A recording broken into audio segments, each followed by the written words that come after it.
Okay, well, good morning, everyone. It's a real pleasure to be here. Thank you very much to the organizers. So, my lab is interested in understanding how it is that cells generate mechanical forces. And one of the ways in which we study that is by trying to reconstitute the molecular machinery of the cell cytoskeleton. So we purify components, we recombine them, we control their interaction, and we observe their result.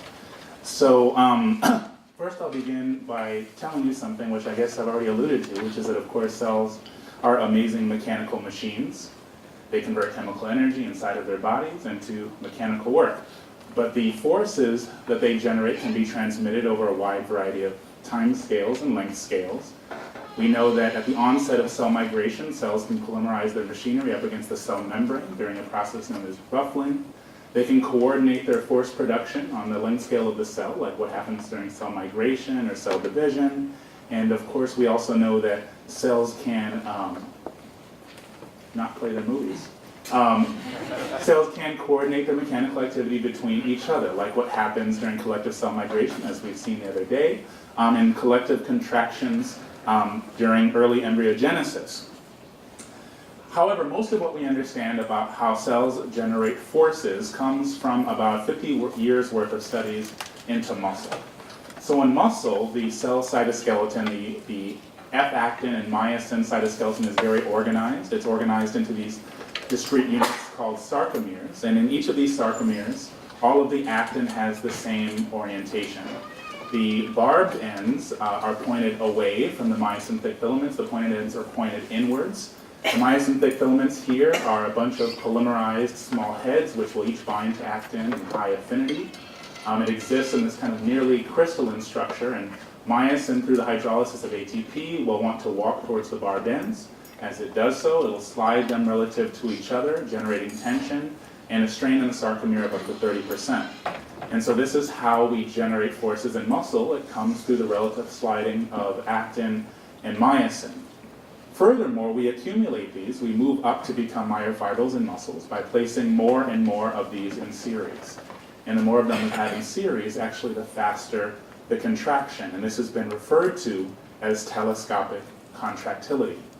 But now we really understand contractility from this perspective, where we have this kind of fixed filament orientation, this parallel crystalline organization, and a bunch of accessory proteins which hold everything in place and hold these filaments in the right orientation.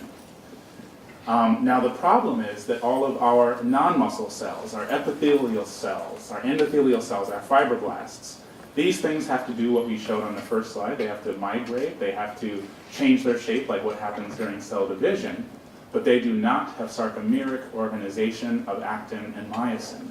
Instead, their cytoskeleton is very disorganized. Now there are multiple contractile structures. There's things like stress fibers. These things might have some alignment but don't have net polarity and have a lot of variation in their filament length. Likewise, one of the main contractile machineries of the cell, the actin cortex, is also very disordered. This is a thin, kind of two-dimensional, highly dense actin network right beneath the plasma membrane. It's a very complex material, but this material is also very disordered. It's disordered in its actin polarity and its filament length, and in this case also in terms of its orientation. And so the ways in which muscle contracts is really kind of unsure in non-muscle. How does actin move relative to myosin? How does it slide relative to myosin to generate contractility? And how do those stresses accumulate? When we don't have these fixed and organized sarcomeric units in series, but what's the equivalent for our continuous disordered cortex? So I'm going to try and address these questions in two parts. Both of them are going to involve exploring how the order, or rather the disorder of F-actin impacts contractility, how it impacts the motions of the myosin and how those relate to contraction, and also how we accumulate these myosin-induced stresses. And so we're going to track the motion of individual myosin-thick filaments within a disordered actin network, and we're also going to control their activity with light.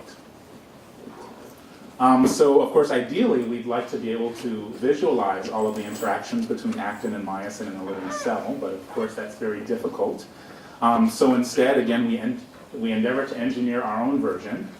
Long ago, people began purifying actomyosin in kind of more macroscopic assays and inducing contraction. And then over the course of many years, there's been a lot of notable studies that have kind of reconstituted various forms of actomyosin.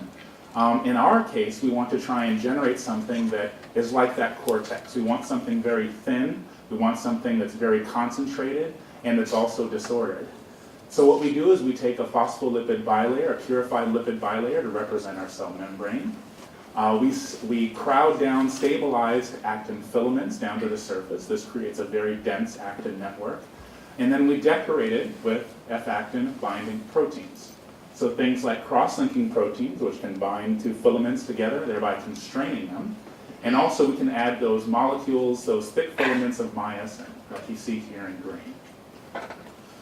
So again, the general idea is that we generate something that exhibits some disorder, like what we see inside of the actin cortex. And so in this case, we generate something that is disordered in its polarity, in its orientation, and in its filament length. In doing so, we can control the parameters that we expect, can control contractility, at least much better than we would expect to be able to do in cells. We can easily control the length of the actin filaments, we can control the type of cross-linking and the extent of cross-linking. We can change how it's coupled to the membrane and even the size and length of the myosin-thick filaments. Point being, we can control these variables in a way in which we would be unable to do so in cells, and thereby modulate network properties like the connectivity and the percolation of it, the architecture, and of course the active stress content. Okay, so what does contraction of a disorganized network of actin and myosin look like? So again, we begin with this quasi-two-dimensional, very highly concentrated F-actin network. It begins at kind of this uniform density, but over time, after we add these myosin molecular motors, they begin to experience fluctuations in their density. They're made very dynamic, they're reorganized, and they're condensed down into these zones. So this might look kind of like a more stable version of the contractions that you might have seen inside of the C. elegans embryo or the pulsatile contractions within the Drosophila. So we want to characterize the contractility. So because it's essentially two-dimensional, we just take the F-actin velocity field and we calculate its divergence. In the very beginning, as myosin begins to act on the network, there's small regions of both expansion and contraction, which then kind of evolve into a net contraction. Take the mean of that divergence, we see that, of course, it becomes negative with time and then goes back to zero as kind of the dynamics dissipate. At the same time, the velocity of the actin increases. So with the goal of trying to see how it accumulates, we can vary the concentration of myosin, the density of those myosin-thick filaments. As we do so, we can characterize the contractility by the magnitude of this divergence. We see that as we vary the density of myosin-thick filaments, we have a very nonlinear relationship with that and the divergence of the network. We see that for very small changes in the concentration of the myosin, we get very large changes in that divergence. It essentially increases to a plateau, showing that essentially we're either contractile or we're not, and separated by kind of a critical concentration of myosin. So what we were really interested in then is when the network contracts, is it because we are accumulating these tensile dipoles, or is it that the myosin might actually be behaving differently when we are contractile versus when we're not contractile? So if we look at these concentrations of myosin that are beneath that critical concentration, we can observe a wide diversity of different types of behaviors. So here we have actin in red and myosin in green. So we see that these myosin-thick filaments can walk along the length of the actin, which is not surprising. We see that myosin can interestingly kind of walk across the actin. The actin is kind of oriented this way, and myosin crosses it, which is a little surprising. Myosin can rotate, it can bend at the joint, and it can jump between filaments. And so there's a wide diversity of what we call kind of non-productive motions of myosin, which evidently don't lead to its contraction. Quantitatively, just looking at its velocity, we can see a couple of thick filaments here. This kind of looks like what we would expect. They can start, they can stop, they can move quickly. And yet when they are contractile or above that concentration, the critical concentration, they flow together. But this isn't precisely what we wanted to know, because with muscle, we understand that the relative motion produces contractility, that sliding of actin and myosin. So what we really want to ask is that what is the relative motion like between actin and myosin in our more disordered networks? So now what we do is we use a technique called fluorescent speckle microscopy, where we identify where each of the individual myosin thick filaments are. We look at their instantaneous velocity, and then we look at the actin that occupies that same position and take a look at its instantaneous velocity.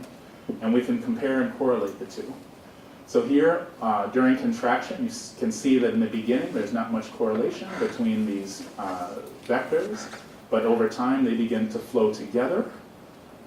We can also see that here. Over time, looking at a contractile network, in the beginning, these green arrows, which represent the myosin, are larger than that of the actin. If we look at the mean, its velocity is higher than that of the actin, but over time, as the network condenses, they begin to flow together and their velocities become more similar. But now if we take a look at the difference in the instantaneous velocity for every individual myosin thick filament and its complementary actin, and then we plot that versus that divergence, what we see is that when the divergence is zero, the difference in those velocities is very large. We have a much larger relative motion. But as the network becomes more contractile, as the actin flows more and more, the difference in those velocities is less and less. And so at least by this definition, the difference in velocities, the relative motion, is attenuated. The more contractile this disorganized network gets, which is a little different than how we understand muscle. So then we ask, well, is relative motion and contractility, are these mutually exclusive? Can we take that actin network at a high concentration of myosin, one that at least before was above that critical concentration, and can we inhibit its contraction and observe the motion of the myosin? And so in this case, we take our actin network, now we couple it to the membrane, so we kind of glue it down. We have a molecule which will bind actin and bind the membrane. This effectively adds a drag, not just a drag for the membrane, but by kind of stapling down those actins, we kind of additionally entangle them. And so you see here that this actin network is much more resistant to condensation. And so when we do that, do we inhibit the motion of myosin? In fact, we don't, but you see that the myosin is very mobile. In fact, now it again exerts these walks throughout the network. So actually, when we inhibit the motion of actin, we reduce its contractility, we restore that relative motion, and then those vectors are again uncorrelated. Qualitatively, we again see some of the same behaviors. You see that myosin can walk along or across actin, it can rotate, it exhibits all the same features of those non-productive motions that we saw before the network was contractile. And when we quantify that, again, that divergence when we bind the actin to the membrane is zero, and that relative motion is high. And of course, any case in which it's not bound, that relative motion is very low. So overall, from this first part, we see that we are essentially either contractile or we're not. We kind of meet this critical concentration of myosin, perhaps crossing a percolation threshold or a minimum threshold for stress. Then we see that the relative motion is actually attenuated in contractile networks, but it can be reestablished by inhibiting contractility, which is surprising because we give an additional load to the myosin and it doesn't stall it, it doesn't inhibit it, but in fact it restores that relative motion.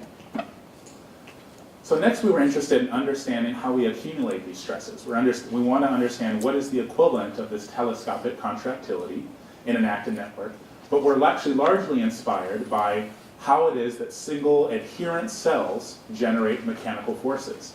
This has been an active subject of research for many years, and there's been many contributions. People have seen correlations between the total mechanical work exerted by the cell and the stiffness of the substrate that they're on. They've noticed a correlation between the work and the number of focal adhesions and the work in this shape. Now, in kind of recent years, people have pretty much settled on the fact that it's spread area, because with a more spread area, we have more focal adhesions. With a greater spread area, that happens on substrates of greater stiffness. But this question isn't open and closed, because one thing that we see a lot when we have these adherent cells is that can be a large degree of F-actin alignment or organization in the cytoskeleton. these cells will produce these boundary flows, and of course that mechanical work depends on area. But the question that we have is, well, we know that non-adherent cells are also contractile. And non-adherent cells have an isotropic cytoskeleton. So you see here, this cell which has its cortex in green is contractile and blows out these little membrane balloons. And so then we ask the question, well, how essential is that organization for the telescopic behaviors that we see? So to address this, again, we want to go back to our reconstituted model. We have a hammer, so we're looking for nails. And so what we have is a system now where we can actually control the myosin activity with light. So what we do is we saturate our actomyosin network in a pharmacological agent called levastatin, which keeps the myosin in a weakly bound state. It doesn't allow it to hydrolyze ATP, and so cannot induce contraction. However, that drug, which itself inhibits the myosin, is sensitive to blue light. And so if we shine blue light locally, we can inactivate the drug, thereby reactivating myosin. So for example, if we shine blue light everywhere, we get contraction like what we've seen before. But if we do it locally, we get contraction locally. And we can do it in basically any type of shape, and we can control the temporal dynamics as well. So in addition to being able to control the density of the myosin, that total active content that we did before, we can control the spatial and temporal activity of myosin. And so this allows us to, again, calculate the strain. Based on the shape of activation, we can estimate the profile of the stress, we can read out the organization, and measure the dynamics. So it gives us a significantly greater degree of control over these contractile systems. So when we induce contraction now with this method, where we just have a small circular activation, we see flows like we've seen them before. Again, we see a divergence, which becomes very negative, and then kind of goes back to zero as the dynamics dissipate. We measure the velocity of the actin, and we take a look at its both radial and tangential flows. They begin as roughly equal. Radial flows then dominate, while tangential flows are suppressed. This is the area in which we activate myosin. Outside, it's not active. And so at that boundary, we have these elevated flows. We have these elevated F-actin flows, like what we would see inside cells. If we have these kind of suppressed tangential flows, we can estimate the pattern of the stress, which shows a greater stress in the center, which then decays off to the periphery. And we know that these flows are viscoelastic. We have this kind of linear slope at early times, which plateaus off later, suggesting kind of earlier viscous behavior and later time elasticity. But again, we can vary the total amount of myosin again, and again calculate the strain and strain rate. Again, we get something that's very nonlinear, very cooperative, and that we're either contractile or we're not. But yet we have a more kind of continuous increase in the strain rate, suggestive of material stiffening. Henceforth, we will always operate in this kind of high myosin regime where we always reach the same strain. Because again, the idea was, in analogy to what happens with cells, if the spread area is what matters, one way of saying that is it's the total amount of active actomyosin that's interfaced with the surface. So we can control the total amount of active actomyosin as well through our light activation.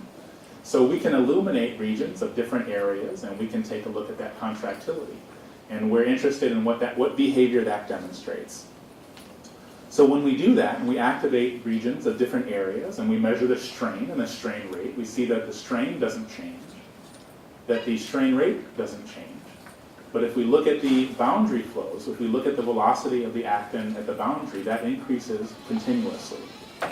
And so we are getting this telescopic contractility despite the fact that we began with this isotropic network and this isotropic activation, this uniform activation of myosin. So we were intent on exploring that further to try and understand what varies. And so we turned to a superstar here at this conference, Shiladisha Banerjee, and he made a continuum model which could be characterized by bulk elasticity and a viscosity that resembles our experiment, and then he populates the center with active stress. When this contracts, we see things that are very much like our experiment. We see that there are increased boundary flows. We see that neither the strain nor the strain rate change with the size of the activation. And we see that we get this telescopic behavior, that boundary velocity increases as a function of the size of activation. And so also what he can additionally do, of course, is vary the bulk mechanical parameters. So for example, while changing the elasticity, and by increasing the stiffness, we can kind of attenuate this line. We can change the slope, but we don't get rid of that positive correlation. And so it's very robust to these kind of macroscopic mechanical parameters. So next we were interested in addressing an issue which is kind of long outstanding, which is what role the nonlinear behaviors of actin play. Years ago we had said that the filament buckling was an essential part of contraction. Here we see a network where only about 1% of the actin filaments are fluorescent, same concentrations as before, and we see aggregation. And if you look closely, you see that each of these actin filaments are bending and buckling as they are condensed into these zones. And if we look at how the end-to-end distance on these filaments changes due to buckling, it matches what we measure overall by the strain in the network. And so we said, well, if buckling is an essential part of contraction, it's an essential part about how that contraction scales with size.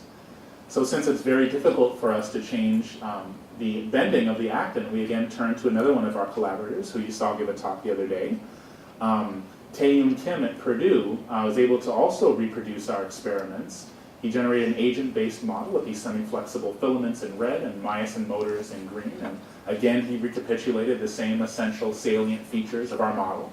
But then he was able to change the persistence length of these actin filaments. So after reproducing the same telescopic contractility that we had before, by changing that persistence length, again like the continuum model, is able to show that while we can decrease that slope, that positive correlation always remains. And so overall, we've shown here through this work that indeed this disordered or isotropic actin, actomyosin, is capable of reproducing many of the salient features of contractility that we've seen in more organized assemblies, like what we have inside of the cytoskeleton of adherent cells. In particular, this capacity to generate telescopic contractility, that the same density of myosin, the more of it that we have, the faster we contract. And through the modeling efforts, our collaborators have shown that this is actually robust to material properties. While we can kind of attenuate this behavior, we in fact cannot get rid of it, that it's a salient feature of a viscoelastic system populated with active stresses. So with that, I'd like to thank these individuals again. My graduate student who did the work at Yale University, our dear friends Sheila Deecha Banerjee and Patrick Oakes, Sheila now at University College of London, and our very good collaborators at Purdue, Tae-Yoon Kim and his student William Jung. So with that, I'd like to thank you, and please let me know if you know of anyone that would like to continue doing this work. Thank you.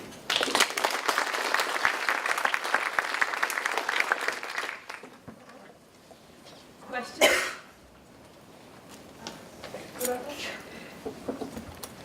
What happens when you remove light?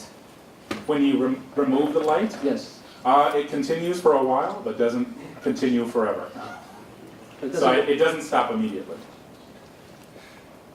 But it stays contracted. Yes, that's right. It will not go back. That's right. It will not go back.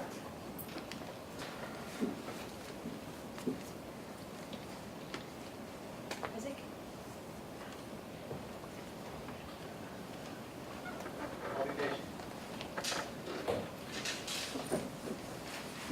So when the buckling happens, how much of that stays in the plane, how much of it goes in the z direction?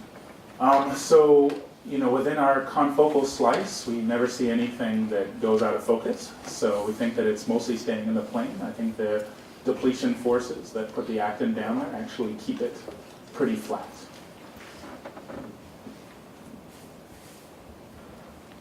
Any other questions? Okay, so I have one quick question. So with the theoretical work and given Yair's talk on Tuesday, could you do 2 areas of blue light and see how they interact? And in principle, then the calculation can be done beforehand. You can make a prediction as opposed to a prediction, and then you can see how it goes. Yes, so we've actually tried that. I think we need to experiment more with cross-linking levels. All of this was kind of uncross-linked. It gets just a little bit messy without sufficient connectivity, I think. Okay, yeah, I guess Mary did an elastic being that she was able to viscoelastic. That's right. You have a- So we would probably want to force it more into that elastic regime, yeah. Okay, if there are no further questions, speaker?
Okay, our next speaker is Dr. Shiladitya Banerjee from the University of Chicago. He's going to be telling us about competing pathways of contraction in active polymer networks. Thank you all for being here. And so my talk today will be sort of complementary to my sense that I'll explore various phases of contraction using simulation and experiments. And the work was done in the University of Chicago, where I'll be for one more week before I leave for London. And it was done with the groups of Aaron Dinner and Margaret Gardel and two other grad students that I worked with, Sam Stam and Simon Friedman. So you heard a nice introduction from Mike. So as you all know, like networks of motors and actin filaments or microtubules can organize in diverse structures inside the cells. So these are sort of canonical examples of how this happens. For example, you see a formation of actomyosin ring in mitotic spindle that can drive contraction during cell division, or you can get much organized stress fibers. You can get disordered pulsatile contraction in the embryo, and these things have been also reconstituted in vitro, for example, using microtubules and motors, and also in vitro actomyosin which drives bulk contraction. So what you see here is that you get diverse structures, active self-assembly using identical molecular machines, right? So what we want to understand how you can tune those structures. In our group, we are interested in specifically in actomyosin and what actually regulates contractility. And as Mike nicely explained, like in muscle cells, you need some organized arrangement of actin to drive contraction. Okay, so in circumvented contraction, which is driven by myosin-driven translocation of actin, and typically this leads to small strain. Okay, and this requires some arrangement of polarity, and it is very sensitive to disorder. What happens is, like in what we are interested in, how contractility arises in disordered networks, and as Mike showed earlier, that F-actin buckling plays a key role in sort of driving large-scale contraction. And in this sort of mechanism, you don't rely on order, and it is very insensitive to disorder, and it can typically generate large strains. And my friend Martin Lenz did some theory to establish that buckling can play a large role in organizing contractility in disordered networks. So in this talk, what I'll focus on, what are the other regimes of contractility you can observe. Okay, so what we'd like to do experimentally and using simulations and modeling is to explore the phase space of contractility by varying features of the network, like adding gross weight for motors, or by varying the rigidity of filaments. Okay, so our main interest is if F-actin buckling is actually causing contractility on large scales, what happens if we suppress the rigidity? Can we still get contractility? So first of all, we will turn to agent-based simulations. which we developed with Simon Friedman, who's a grad student. And so basically we'll study disordered networks of actin in 2D using weak spring models. So the actin filaments are represented by semi-flexible polymers, and molecular motors and crosslinks are elastic linkers that can bind and unbind with force-dependent attachment and detachment rates. Okay, and these are pretty standard models which I can discuss with you in details. But the idea is so using this kind of approaches, you can sort of recapitulate single filament sliding. For example, two antipyral filaments that are driven by motors. You see sliding and sorting of filaments. If you add crosslinks, or you can observe buckling. Okay, so the idea is these are the sort of microscopic modes of how things can organize. So what happens if you put them in large systems? So we turn to studying large networks. For example, here you see a very dense arrangement of actin, and what you see is if you just have flexible filaments and motors, you see large-scale contraction. Okay, and this has been previously shown by White experimentally, but so you can use divergence of the flow field as a metric to find out how contractile these networks are. Okay, so next we wanted to show. So this is a sort of an old result. It has been around that flexible filaments can contract. So we wanted to sort of play with the filament rigidity and see how it affects things. So what we did next was studying organization with the rigid networks. And in this case, as you see, you don't get any net contraction in the system, but you get organization into aspects. Okay? So increasing rigidity can kill contractility of the network. Okay? So what we did was we sort of systematically varied the rigidity of the network as well as crosslink density. So here on the y-axis, I'm varying filament rigidity. On the x-axis, I'm varying crosslink density. The interesting thing is, as you increase the connectivity of the network, you see contractile response even when the filaments are rigid. So here I'm plotting, for example, the net divergence of the network, and here I'm showing the strain of individual filaments averaged over the network. So the interesting thing that one should observe here is that you get a sort of phase of non-contractile mode if you increase the rigidity, but you also get a new phase of contractile mode where you don't rely on buckling. Okay? So then we want to understand how this arises. Okay? So the main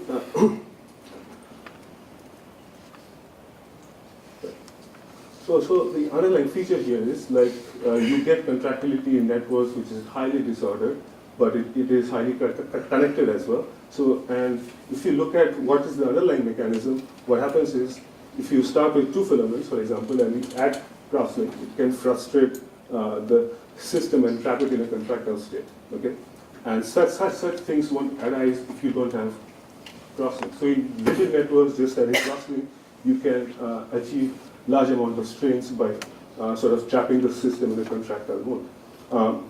This was a prediction of our theory, and we wanted to test this in experiments. So we worked with Sam Stam, who is a graduate student in Gadol lab, and so experimentally varying rigidity is a very tough problem. And what we ended up doing was we took single filaments and sort of bundled them with facin. So facin is a bundling agent that can bundle actin filaments in unipolar rigid bundles. So effectively what you do is you end up with rigid rods that have a unipolarity, okay? And we can vary connectivity by adding filament crosslinkers. So we can sort of explore the phase space experimentally by using this bundling agent as well as a crosslinker. Okay? So we also use a system very close to what Mike said, where instead of bilayer, lipid bilayer, we use a combination of oil and bread. Okay? So what we see is, if we start with a system that is flexible, you see this bulk contraction, and which is lot of buckling events that drive this long scale flows, okay, and which was already established. And what happens if we just bundle this filament? So once you bundle this filament, you see a very fast movement, but you don't observe any net contraction. The whole thing sort of organizes into this aster-like states, but you don't observe any sort of net motion. Okay, but if you now sort of cross-link these bundles using facet, you observe a new mode of contraction, which is different from this state in the sense that you see things are highly anisotropic now, and things are contracting and forming these uniaxial structures, which contract over long scales, and you achieve a large amount of strain, okay, which don't rely on filament flexibility or buckling.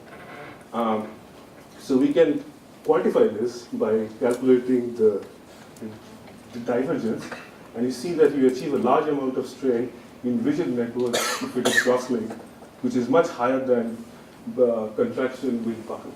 Okay, and if you just have rigid networks that are not connected, it sort of behaves like an extensile system.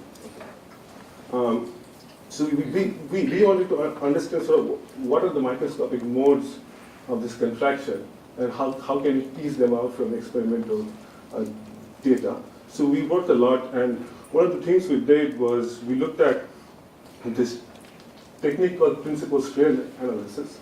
So what we do is that we take images of actin and do PIV on them, and from the strain rate tensor, we go to a local frame where we just look at the shape of the strain, okay, by sort of rotating the strain rate to a frame with zero shear. So what you can do is you can map out what are the shapes of the local strains, and here's what you get, okay? So, for example, on the left you see a case where you have actin bundled with facet and myosin. Here the shapes are highly uniaxial, but once you have actin and myosin, you do see large biaxial strains. What we did was we looked at the ratio of the principal strains, and we find that once the networks are rigid, the peak is at uniaxial. So uniaxial contraction can drive contractility in rigid networks. Whereas if you look at the distribution of strains in a flexible networks, it is highly biaxial. So these are different materials, okay? So we can use this sort of metric of, instead of looking at just the divergence of flows, we can use the strain rate tensor to decompose shapes of strains and sort of the anisotropy of mechanical response. And we can sort of use the deformation modes to define a phase space of contractility. For example, what we found is in both experiments and theory is that at high rigidity you get this non-contractile sliding, where ultimately things end up sorting their polarity and forming asters. As you tune network conductivity, you get a new state where you get uniaxial contraction, where the shapes of the strains are highly anisotropic. At low rigidity, you still get this contractile buckling, but here the strains are more biaxial because you get, because it relies on filament bending. One of the other things I wanted to mention is that although the structures are very different, all these sort of resulted in structures that have sorted their polarity. So what we did was, after the systems sort of aggregated into clusters, we added myosin-II filaments and we observed their motion. So all of them sort of went inward, which sort of said that all of these actomyosin clusters have already sorted their polarity. So that is not a driving mechanism here. So we went further with our simulation and sort of scanned the entire phase space, and we looked at other metrics such as how close are the barbed ends of filaments to understand polarity sorting. We looked at contractility, and we sort of mapped out a phase space where in one axis you are plotting the alignment order of the filaments to see how bundled they are.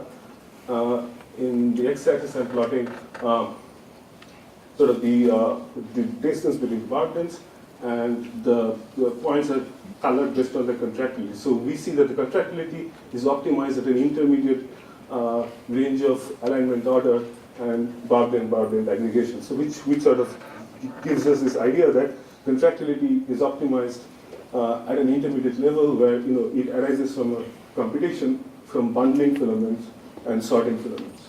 Okay, and we want to test this further, and we want to sort of tease this out in future experiments and to see how this can arise. Okay, so I want to acknowledge my collaborators experimentally in Garden Lab. Sam and Kim did the experiments, and Simon Friedman, who works with Arendena, did the simulations with me. So I'll take any questions.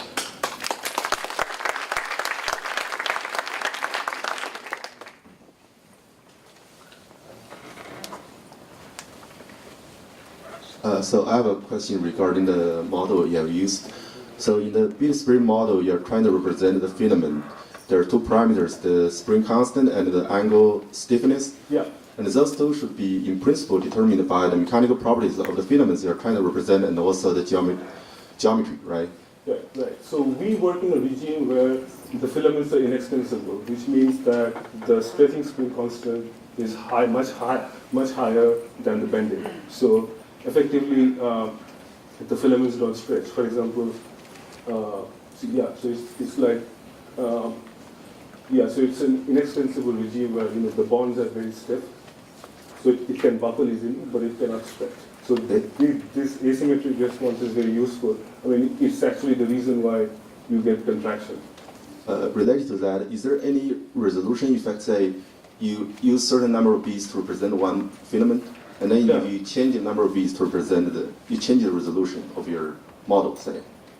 Yeah, you can. So we sort of looked at that. So right now we are working with sort of, our resolution is 0.5 micron in the simulations. We can go down further, but it sort of becomes more expensive to sort of simulate a very dense network. So the reason I'm asking is because from my own experience, there's always some resolution. The buckling can happen if you change the resolution at different points. Yeah, so it depends on what problem exactly you want to address. Like if you want to look at large network level organization, so the coarse-grained approach is good enough. But I don't know, if you want to study what happens at a single filament level, for example, you need to go down further. Okay, thanks. Other questions? Just take advantage of the next stream here. This is a little bit deviation from your problem. Do you know, is anybody looking at the implications of this contractility issues on the nuclear envelope, nuclear tension, nucleus in general, and how nucleus responds to what happens inside the cell, primarily in rearrangements of the membrane of the nucleus, also in post-translational modifications, transfer of the RNA, messenger RNA, and microRNA, etc. So there's a lot of events there that happens in nucleus. And is anybody looking at how nucleus responds, how chromosomes? You mean just the shape of the nucleus or the structure? Yeah, if the shape of the nucleus, if there is already a complex of proteins that are linked to the, let's say, to actin.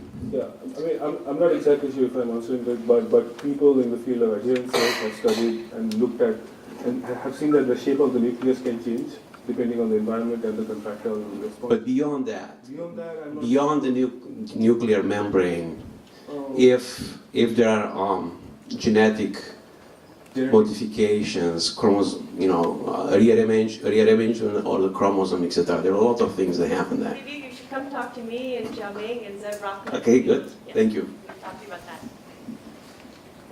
Roscoe, next question. You're asked. Hi, how important are the self-avoidance effects, right? So It is important if you want to do it in 3D. So this is really a 3D system. We do a simulation in 2D. So we are not using excluded volume effects here. But so if you cannot study things like active nematics using this because you don't have those kind of effects. But yeah, so in 3D, if you want to do a real 3D simulation, I think you should have those. but we are sort of representing the third dimension. So not having excluded volume actually sort of, it doesn't affect sort of the contractile features, but structurally you might see something different once you. Okay, so if there are no more questions,